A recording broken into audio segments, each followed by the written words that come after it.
pansiteria ba ang hanap mo na may maluwang na paradahan?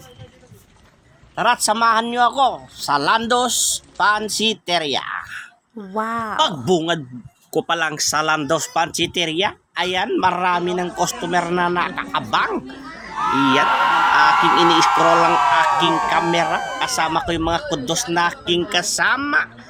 Ayan, tingnan nyo naman ang kanilang paradahan mga lot, ang luwang-luwang. At saka nandyan, kasama ko naman si Aldol James. Gumagawa kami ng content. Napagtripan niya ang aking motor. Ayan na nga mga lodit. Sumasayaw na nga si Idol James. Napasayaw na rin ako dahil sa tugtog ng music. Ngayon napunta naman tayo sa sabaw. Wow, sabaw pa lang, ulam na. Sabaw pa lang, ulam na. Ma-interview ko lang po kayo. Ano po lasa ng sabaw ng Landos Pansiteria? Grabe dito sa Landos Pansiteria, sir. Sabaw pa lang talaga, mabasa ka na. Then habang iniintay ang aming order, kami na muna nagmamarites-marites dito. Kasama ko si Noy at ang content creator ng Tuguegarao City. Iyan nga, pinanood natin ang paggisa-gisa ni Kuya Densyo ng kanyang toppings. Wow!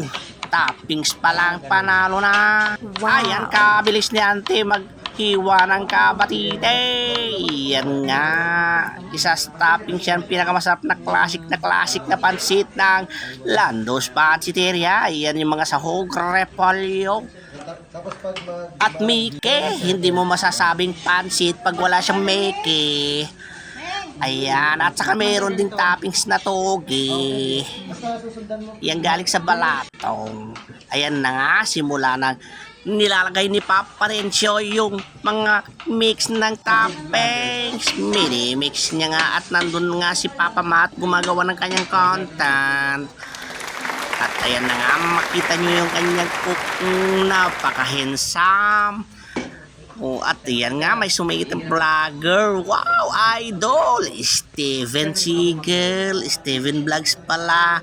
Yan na nga, nilalagay na sa yaong yung mga toppings para simulan ng pagluto ng meke. Wow. Kaya panalo sa toppings. Kasi may kasamang pagmamahal.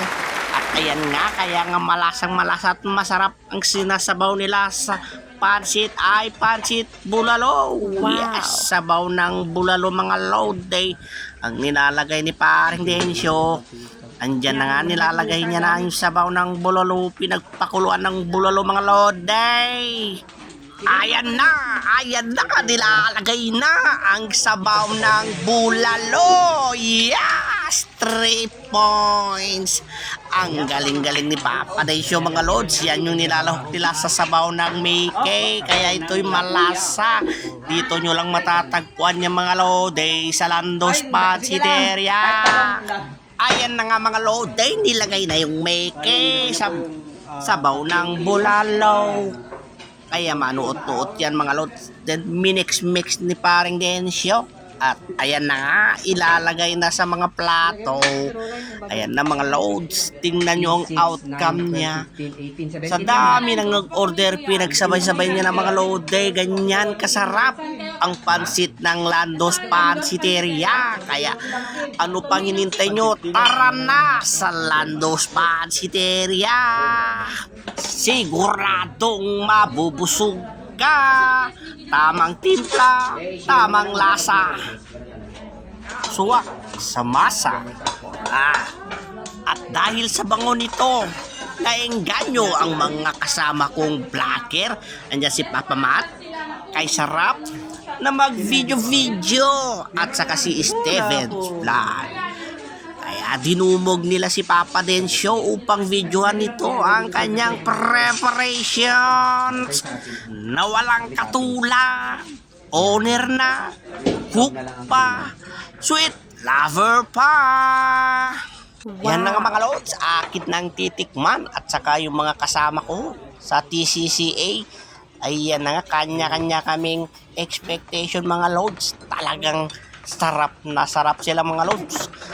Tingnan nyo, hindi ko pa nauubos sila. Malapit nang maubos. Pwede sila yan sa pang 3 minutes challenge.